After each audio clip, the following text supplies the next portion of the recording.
Có bị. Bị đi đâu rồi? Ướt thế nhở? Bột bị đi đâu rồi?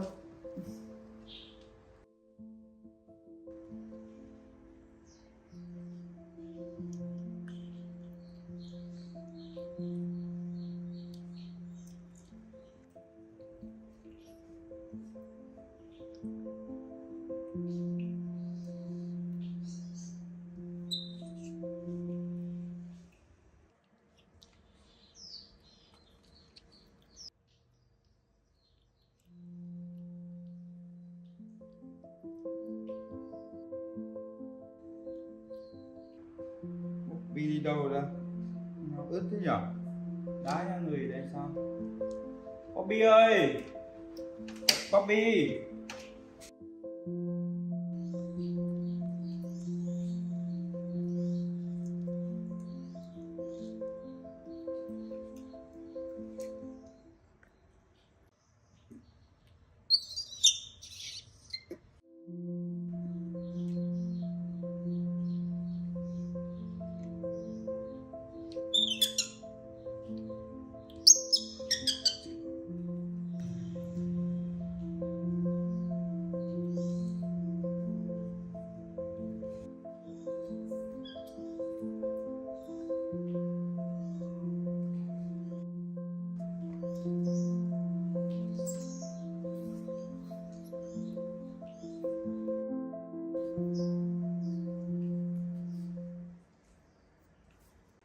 Bobby ơi!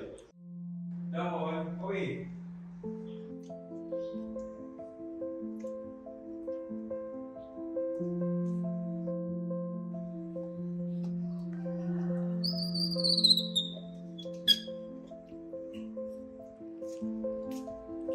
Bobby ơi!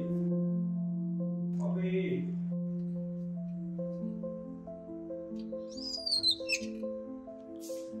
Bobby ơi! Đi đâu ra? Bobby! Không có. Bobby ơi!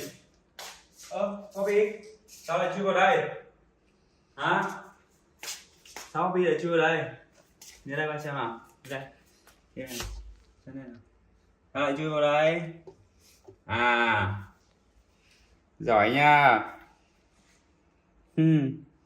Đái lên người ba xong rồi chui vào đây à? Trốn vào đây à? Đấy. Ướt hết bỉm ở đây này. Đái tràn bỉm luôn. Đó, bẩn hết cả áo này. Đái xong rồi ngại để trốn xuống đây à? Hả? Đúng không? Để ba đi tắm nhá, tắm cho Bobby nhá. Đi. Đái hết cả vào người anh rồi đấy. Ướt hết cả áo của anh rồi nè. Đái tràn cả bỉm luôn. Mình tắm cho sạch nhá.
Cái mồm này nào.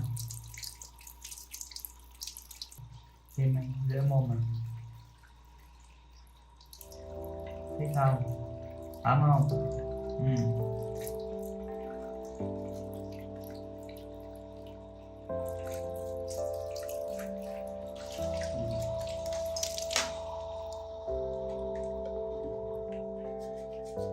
Xà bông cho thơm.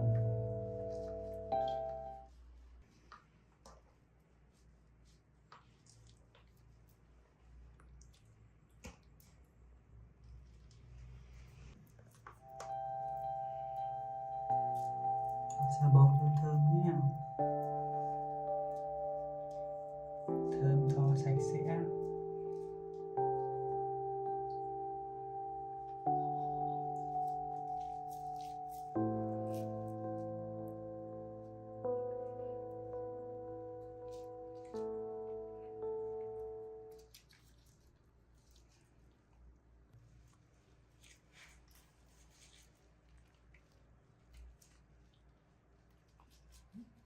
Để anh gãy lưng nha, massage nha. Bobby có thích không?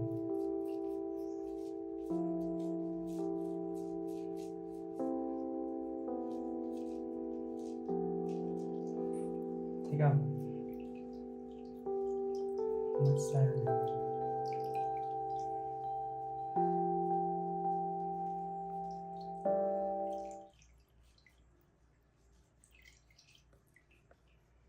Xong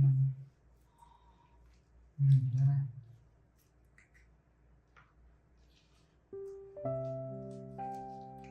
Anh dội lại nước sạch để vào nhá.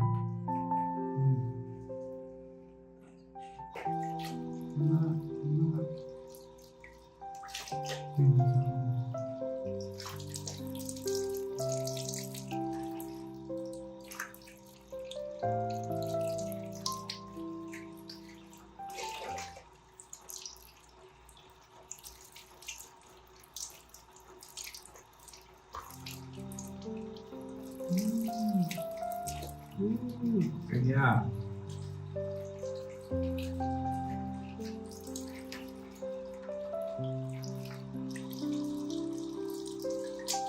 Rồi, xong rồi vào nhá. Ok, biết rồi. Mà ôm lấy nào, ôm lấy tay, ôm lấy đấy, ôm. Rồi đi.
Em ngoáy cái tai cho hết nước đi nha. Đây, không ăn được, để anh ngoáy tai cho nó khô tai nhá, sạch sẽ.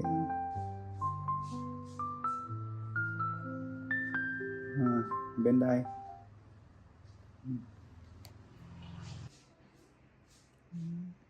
xíu không?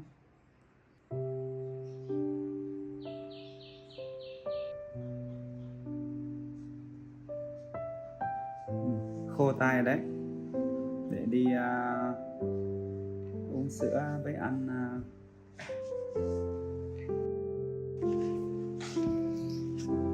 Ngoài đây để anh làm sinh tố uống nha.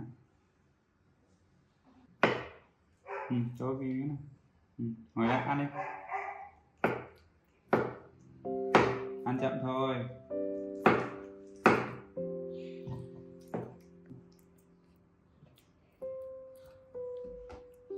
Ăn chậm thôi, để anh xay sinh tố cho uống nhá.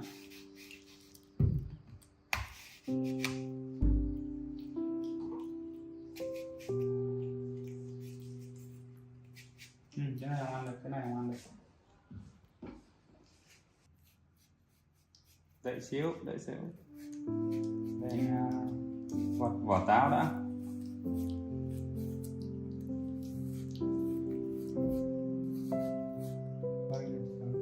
Ăn đi.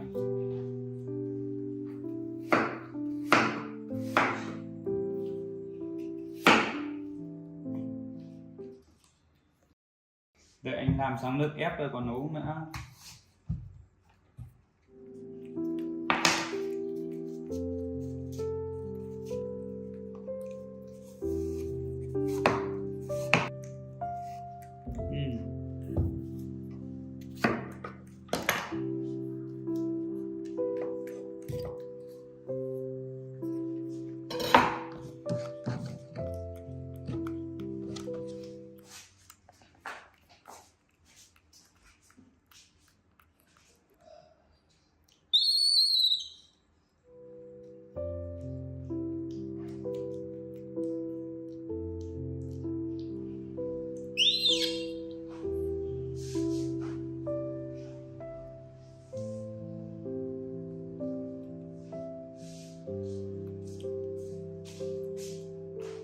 Vào đây đã nha, Bobby ngồi đợi xíu, đổ sữa vào đây để đợi xíu, này xay đã, đổ sữa vào đây nha, cẩn thận.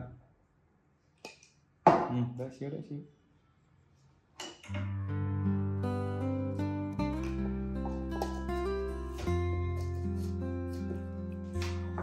Đợi ra đây để xay.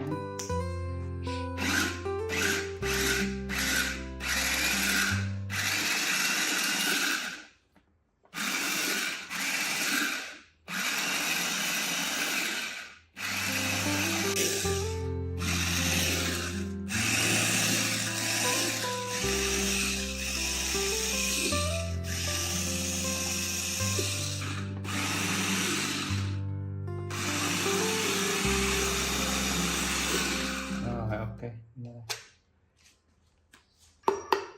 đấy, thơm chưa? Có tí thơm không? Đâu vào đây cho bốc yếu nha.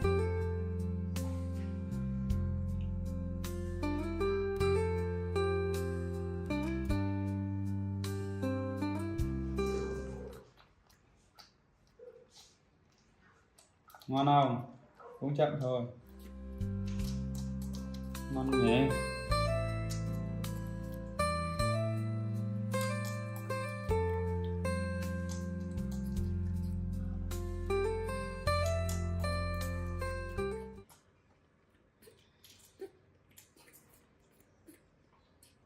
Đói, Bobby đói à?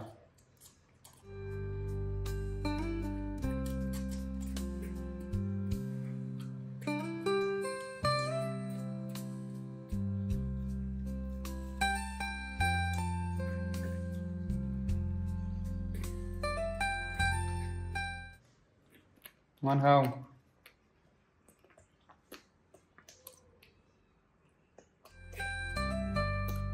Ngon rồi.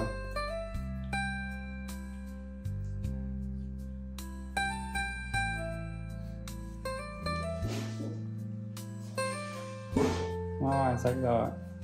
Ngon chưa Bobby, ngon chưa? Và ở nhà chơi thế nhá, không có ra ngoài kia là trời mưa đấy nhá Bobby.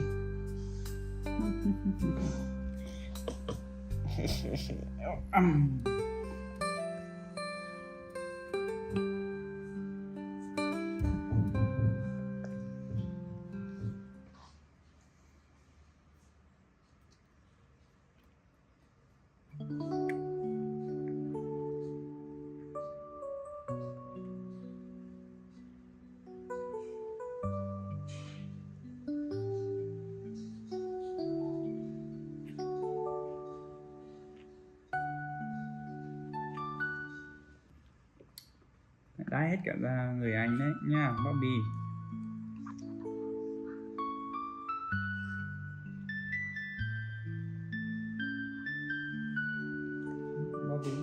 Bobby ngủ đi nha.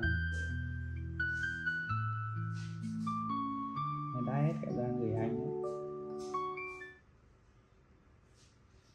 Lần sau là anh phạt đấy nhá.